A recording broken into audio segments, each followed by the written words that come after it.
Emily, Kyle. do you believe in fate? Oh, it's a good question. I don't think I do. What would you say qualifies as believing in fate? I mean, if we're going to break it down, a lot of different things, but at its core is the belief that, like, something is going to happen no matter what, and there's nothing you can do to change it. Yeah, I mean, I think there are things in the world that I can't change, but I think somebody can always change something. I don't think there are things that are like completely out of anyone's control. Is that the saying that you pull out whenever your parents ask you to do your laundry? You know, I think there are things that I have no control over in this world, but someone can change that. I don't know who. I may not be predestined to get this laundry done, but that doesn't mean it won't happen. Welcome to Butter No Parsnips. Every week on Butter No Parsnips, your hosts Kyle Imperator and Emily Moyers take you on an adventure through the weird, wacky, wonderful, and sometimes even wicked world of one wayside word. Strange characters, delightful bits, and general joyousness abound. Join them as they test each other's etymological expertise.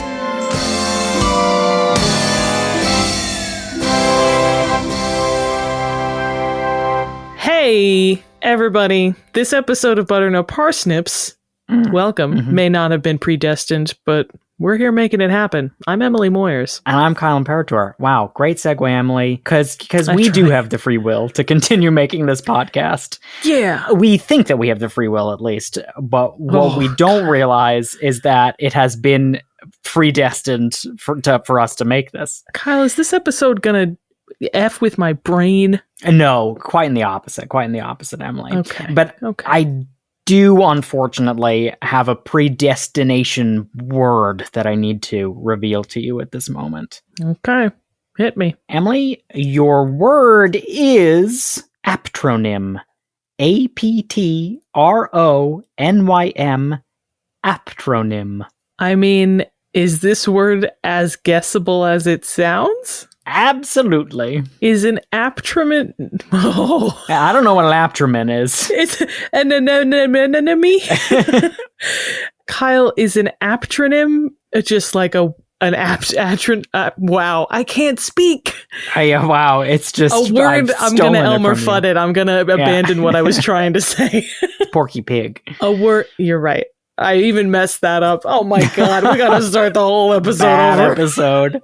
This one was predestined to be bad. To fail. Kyle, is an aptronym a word that like naturally lends itself to a very apt acronym? No. I knew that was too easy. Can I have a hint? Yes, you can have a hint, but it's not going to help you. Okay. The hint is coincidence. But I can give you a second hint that can get you there. Think of the suffix here. Oh.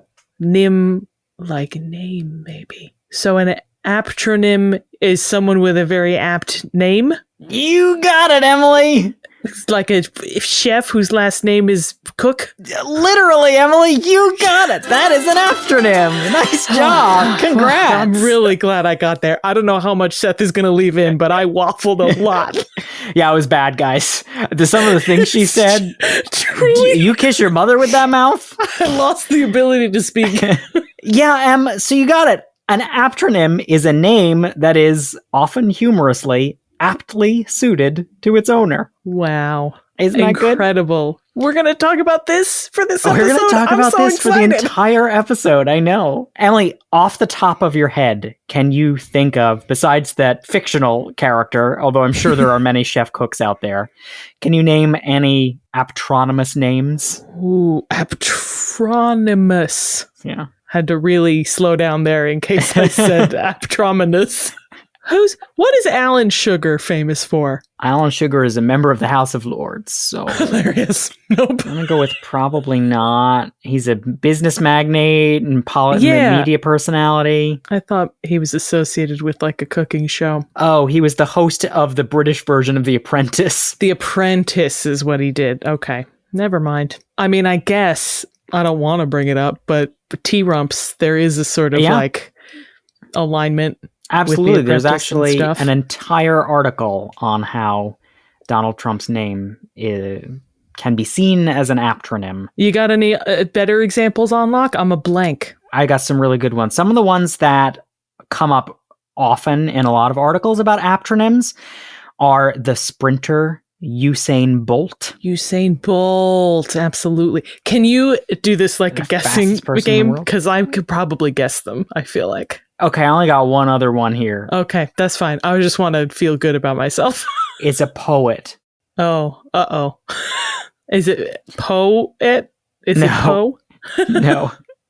No, What it's the is it? poet William Wordsworth. Wordsworth. I Yeah. wouldn't have thought of that, but yeah. Just right off the bat, Em, here are some other really great aptronyms, because that's what we're here for this episode, is the Yeah, aptronyms. These truly. ones aren't of famous people, but they're great names. Absolutely. There's the British military leader, Sir Manly Power. Real guy. I mean, real that's- person. Some of these, it's like his parents had to know what they were doing. Our last name is Power, and we're going to name our child Manly. Manly Power. Yeah. That's not an accident. No, it can't be.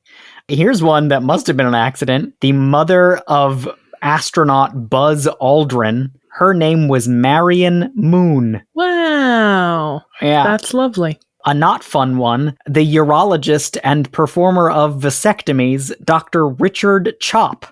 Ooh, What is wow. Richard shortened to, Emily? Mm-hmm. Mm-hmm. Yep. See, here's like for me, that's just funny because it doesn't feel graphic Yeah. for me. Not as, But not I as can visceral. imagine how that is less pleasant for you to hear. Yeah.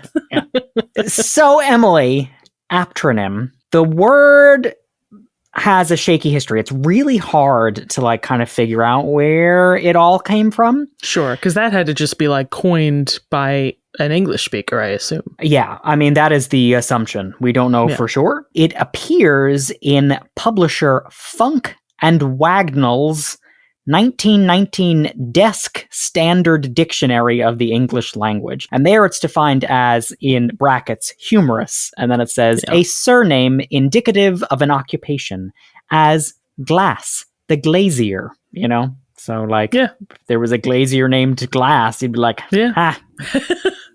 You know? Yes, you would be About like as much that. as it. Yeah, right.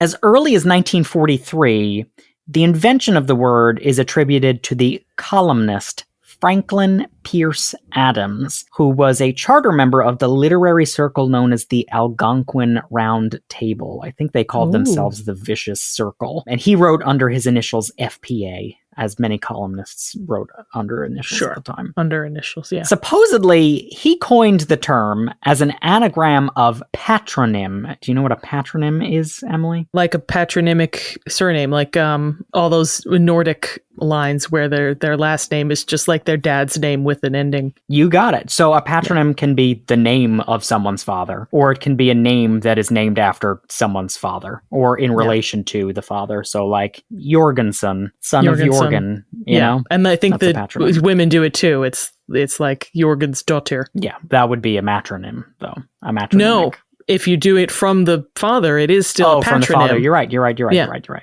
Yeah. You're right. So I say that it supposedly was created that way because that's what that's what everybody says. That's what all the articles Yeah. online say. But none of the articles online can actually source where they got that information from. And we don't know where that information came from. It might be true, but we just don't have that information anymore.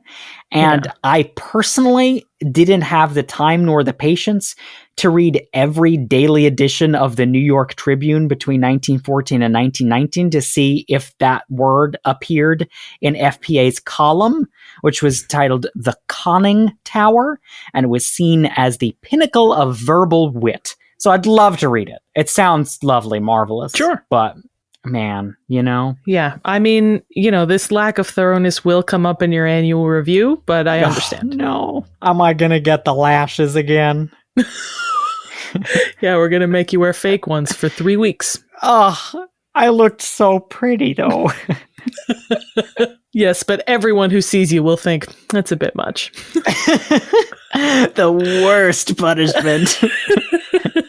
Emily, we do have definitive proof, though, that a different form of the word aptronym, aptronymic, appears earlier than 1919. A 1915 column in the Montgomery Advertiser states, "Speaking of the eternal fitness of names, or as the New York Evening Sun dubs them, aptronymics, possibly it has escaped your attention that the circulation manager of the Montgomery Advertiser is O.O. Scattergood." Scattergood. Scattergood. That one, it doesn't feel like directly aptronymic, but I like his thinking. It's fun. Yeah. Scattergood's just a good name. It feels like a made-up name. For sure. I mean, I'm going to take it. Yeah, please. I'm going to pretend it's a made-up name. So that column, when they're talking about the New York Evening Sun, they're probably referring to the columnist Don Marquis's column called The Sundial, which appeared in the New York Evening Sun. And it included a section entitled The Aptronymic Scouts, which published various aptronymous observations, I guess by people who were writing in, or maybe by... Sure. He was also the editor for that paper at one point, so maybe it was like his other columnists were like, these are things that we found. Fun. Some of his observations include, H.B. Graves sells monuments and tombstones at Charlottesville, Virginia. Toombs and Company are in the same business in South Cherry Street, Richmond, Virginia. Like the name Toombs, like it's a person's name. Toombs, Toombs. Love it. Another statement, speaking of aptronymics, may Gasman Brothers, plumbers and gas fitters of Milford, Pennsylvania come in? Wow, they may. They may come in. They may, right? Emily, a little bit of a sidebar. How different would Mario be if he were Gasman the gas fitter instead of Jumpman the plumber? I don't think anyone would have... but they did. I forgot that he was Jumpman. I guess if people went for Jumpman, Gasman's not too far off. It sounds, I don't know, fatal. Yeah, in that one, every time he jumped, there'd be a little green poof under him to signify that he was Gasman. He didn't eat mushrooms, he ate beans. Yes. Yep. So, Emily, we can at least assume that the word aptronym or aptronymics may have originated in a newspaper or a magazine column. But the real question is, are these coincidences or fate, these aptronyms? It's, big question. I'm scared for where this episode's going, but we'll see. Emily, here's where a very fun conversation about silly names veers into serious intellectual debate. And it all begins with last names or surnames. Do you know where the term surname comes from, Emily? Oh, well, sur, S-U-R, is on or under? On? On like or above. Yeah. Sur le table, right? That's the restaurant. That's what I was thinking of. Or, I don't know, they sell cooking stuff? I don't even remember. Yeah, Emily, So the word surname comes through French. Their word was surnoun, and when the word came over to English, it actually was surnoun in some instances, and then it kind of became surname to match name, but it meant nickname, and it comes from the Latin supernomen, which literally meant extra name. And it was added as a distinguishing mark to differentiate mononyms in areas of the Roman Empire outside of Italy, where they didn't use like the praenomen, cognomen, three-name system. I mean, that makes sense. I feel like when you look into a lot of like historical figures from that era, sometimes they are just like one name. Yeah. It's like, how did people live like this if they all only had one name? It's true. Family names and patronymics had been used in ancient China, Greece, and the Arab world way, way, way back. I mean, ancient China, it goes back to, I think, like 1000 BC. I mean, in Eastern culture, like familial respect is a much bigger concept, so that makes sense. Yeah, absolutely. Yeah. But in most of Western Europe, the practice of using like family names like that hadn't developed until the 11th century. That's how recent last names are, which is crazy to think about. Like 1,000 years. Yeah. Yeah. In England, particularly, it wasn't until after the Norman conquest in 1066 that Norman nobility in England began to use surnames, and it was perhaps influenced by the preparation of the famous Great Survey of England, the Domesday Book in 1086. It might have been because they were writing that book that they were like, all right, how do we call everybody their names together in the same spot? Yeah, is that why like so many English names are just occupations? Because they all didn't have last names and they had to write one down? Yeah, literally, Emily, that is just part of where names come from. Exactly, yes. Yeah. You got it. I don't have a last name, but I'm a blacksmith. They're like, sounds great, Smith. Yeah, exactly. As the 14th century arrived, most of England and Scotland used last names by the 14th century. And these usually fell into one of four categories. You guessed occupational names. Can you kind of guess the other ones? Like the landscape around where you, like if you own an estate with a lot of ash trees, then you'd be ash. Something? Yes, or just the name of the place too. Yeah. So those are called toponymic names, which are names based on location. For example, Emily of Suffolk would become Emily Suffolk. I spend a lot of time looking at English toponymic names when I'm trying to name places in D&D. I mean, it's great. It's good stuff. I live on that Wikipedia page. And it's interesting how, like, it was just a nickname, like Emily of Suffolk. Sure. You know, it's like, oh, that's just how we differentiate you. And then it became a last name. That's their name. Yeah. Emily Suffolk. Yeah. Any other ones you can take a guess at? So far we've got occupation, toponymic. Is there patronymic names? Yep. Patronymic names, absolutely. So, for example, what had once been Kyle, son of Steve, once last names were created, it would become Kyle Stevenson, right? Yeah. There are others, but there's one other important one. I can't think of any others. What is it? The last one is nicknames from bodily attributes or by character. So, Seth the Foolhardy became Seth Foolhardy. Yeah. Right? Yeah. Sure. And then, of course, there were occupational names, which there are a million of. Smith, Taylor, Cooper, Miller, Farmer. I bet you can name 10 more, Em. I recently came across summoner, as in someone who summoned people to a court for legal proceedings. Yep. That's good. Oh, and I just had another one. Oh, it was like another legal related. Oh, I mean, clerk and Clark are from absolutely. law. Yeah, loads. Sawyer. Like Chandler, loads. Yeah. Some of them looked like occupational names, but weren't, like King, you know. Oh, sure. Or it's probably wasn't. You know, or Knight, you know. Yeah. But I read that they were probably named that way because, like, they had the you know, the qualities, the characteristics of a knight or of a king. Yeah. So of these names, occupation-based last names were probably the first to become hereditary, to be passed down. That's because sons often followed in the footsteps of their fathers, business-wise, right? We've definitely, I feel like, come across that on the podcast. We'll be like, yeah, this publisher was like a whole family of publishers. Jacob Bernoulli, the scientist, all of the Bernoullis were scientists. Yeah. What do you think being a Bernoulli was in that situation? As an occupation. As an occupation, a Bernoulli. For some reason, when I hear the word Bernoulli, like the synesthete association in my brain is spirals. Interesting. Yeah. They were a spiralizer. They made things into spirals. Yep. You got it.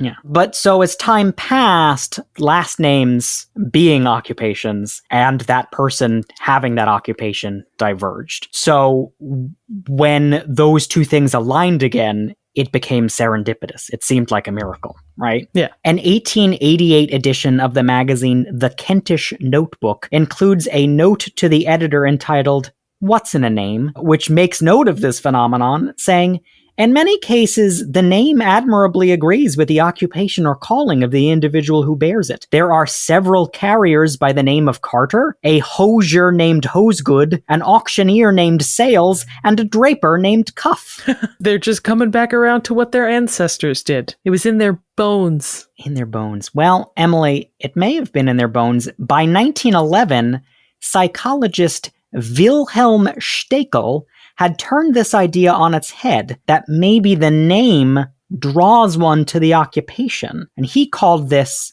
die Verpflichtung des Namens, or the obligation of the name, or the compulsion of the name. Die Verpflichtung des Namens. So subconsciously you feel like you have to live up to your name? Yeah. Psychologist Carl Jung expanded on this in his 1960 book Synchronicity, saying, "What Stekel means by this is the sometimes quite grotesque coincidence between a man's name and his peculiarities or profession. For instance, Herr Sigmund Freud, which means joy, champions the pleasure principle." Oh, I didn't know there was an alignment there. Isn't that crazy? That's fun. In 1994, journalist John Hoyland, in his feedback column for the magazine New Scientist, noticed this synchronicity in a book on polar explorations by Daniel Snowman and a urological study by A.J. Splatt and D. Weedon. And he put a name to the hypothesis: nominative determinism. I've heard that. Oh, can you tell me any more about nominative determinism, Emily? No, but I have 100% heard that phrase to mean this. Yeah, it's just the idea that your name may play a factor in who you become. Yeah, that's fun. One suggested explanation for this phenomenon is something called implicit egotism, or the idea that people tend to gravitate towards things that they associate with themselves. The psychologists Pelham, Mirenberg, and Jones theorized in 2002 that this is a real phenomenon, and they determined, for example, that people named Dennis or Denise are overrepresented in the dentistry profession. Hilarious. Now I'm trying to think, what have I, like, how have I borne that out? For your last name? Or for my first name. Oh, as Emily. Well, I mean, we can figure that out. There's probably a way to figure it out. Let's think on this, but you go on. Another study in 2015 by medical professionals Lim, and Lim. Yes. Mm-hmm. Really good. They looked at a medical register of 313,445 names and found that the frequency of names relevant to medicine and to subspecialties was much greater than that expected by chance, including doctors named Lim, of which there were 4. Well, one of them was a medical student, but the other 3 were doctors. But like all unrelated, I assume. Unrelated, yes. Yeah, which is, I assume, why they got together. They found each other for that reason. Yeah. 3 of them got together, and then they asked a 4th limb to look over their results. Like, that's how they did this study, which is hilarious. They said, "You're clearly the most qualified person for the job." Yeah. 3 out of 4 limbs say. From an alien infomercial. Hang on, what's the punchline there? Yeah, you've got it. Hang on. Oh, 3 out of 4 limbs say, "Put me back on." 3 out of 4 limbs say, "Stay away from the sawmill." I'm gonna keep stewing on that. I feel like there's more, but I like sawmill. There's gotta be more, right? Listeners, you can write into us and tell us, finish the joke. 3 out of 4 limbs say. Please do. I need answers. So, Emily, the collection of aptronyms over the past 130 years, 150 years, has become a popular task in print journalism, as you can tell, because so many of the people who are talking about it are newspapermen or magazine editors. And we can thank them, these noble comiconomenclaturists, or connoisseurs of humorous names. Yeah. But the fact that so many people are collecting aptronyms has led to many aptronym synonyms, such as the quite similar aptonym, which came after aptronym, though it's not clear if this was an invention or a misunderstanding.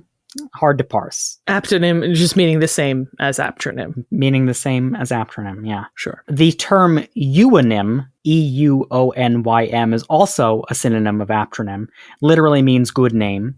Yeah. It's actually older than aptronym, comes from the late 1800s, but it originally meant a fitting name as in one that conforms to proper biological nomenclature rules was a euonym. Do you have an example of that? I'm not sure I understand. Well, an example of something that was not a euonym would be like in the botanical nomenclature rules, you can't have tautonyms. A tautonym. So if a tautonymous name... Montgomery. Right, exactly. Something that is not a euonym in nomenclature is called a caconym. CACONYM. Like a poop? No, like bad. I don't know if caca comes from caco, maybe. My first thought was cacophonous, just in case anyone thought that my mind immediately went to the gutter. It only went to it Emma's got poop on slightly later than immediately. And there's more inventions from columnists, Emily. The columnist Herb Cain came up with the term name freak with a PH for his collection of aptronyms in the San Francisco Chronicle. And columnist Bob Levy's archive of aptronyms in the Washington Post called them perfect fit last names, or PFLNs. Not as fun in terms of wordplay, but... In fact, Emily, aptronyms have been so popular over the past century that the New Scientist received so many reader-submitted aptronyms that they, on multiple occasions, had to ban the topic.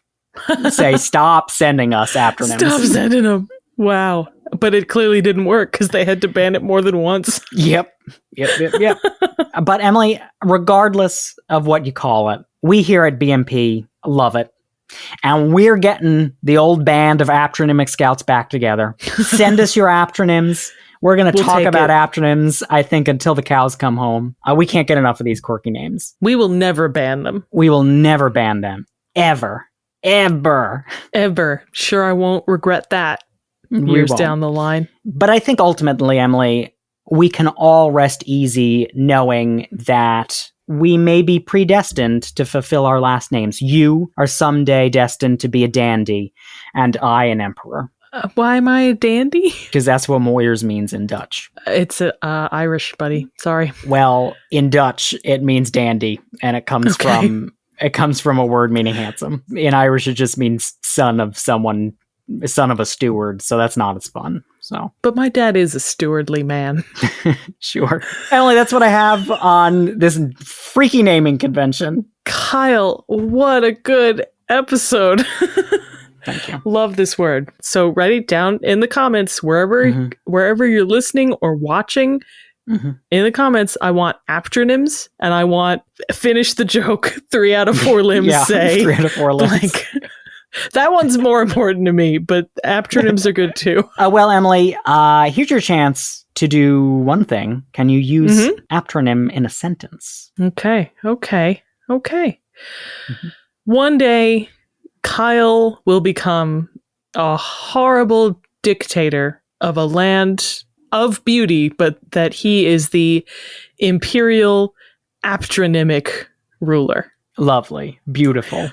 Absolutely. And I can't wait for it to happen, frankly. That is a rock solid prediction. That is predestined. Get ready for that. 2025, baby. It's going to be a good year. No. Emily, you ready for a game? I'm so ready.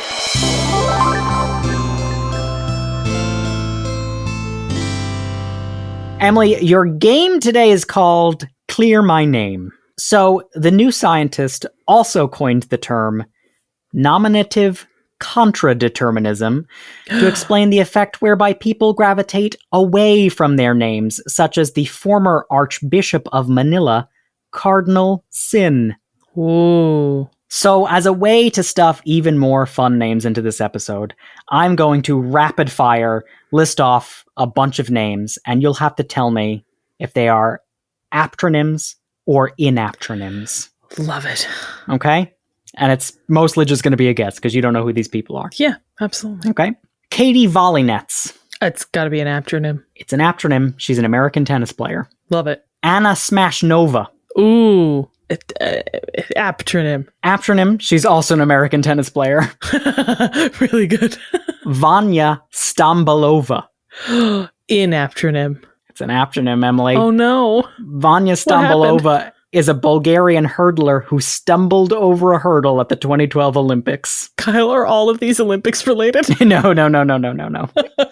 I mean, I'm zazzed. I'm in it. I would love that. Robin Mahfood. I hope that's aptronymic. It is an inaptronym, Emily. Robin Mahfood is the former CEO of the charitable organization Food for the Poor. Oh, lovely. Yeah, isn't that great? She would never. He didn't. Oh, my bad. All right, next, Emily. Les McBurney. Oh, I mean, Les McBurney. Now you've tied this in knots because there's a negation right there in the name. There's a negation. I'm going to say that he did burn to something. I don't know what that means for aptronym or inaptronym. So it's an inaptronym? Sure, because he didn't less burn, he more burned. He more burned. You're wrong, Emily. Oh, Les McBurney is a Wisconsinite firefighter. love it. Chip Silvertooth. Chip Silvertooth? Was he like a prospector? Yeah. I'll say that's an aptronym. Yeah, he's a Texan dentist. Good. Really good. Yeah. Love it. Matt Gobush. Oh, what would that even... I mean, I'll say aptronym, but I don't even know what it would be for. A landscaper? Matt Gobush is an inaptronymic name, and that's because he was a campaign spokesperson for Al Gore's 2000 presidential campaign. Of course, Al Gore's opponent in that campaign was George W. Bush.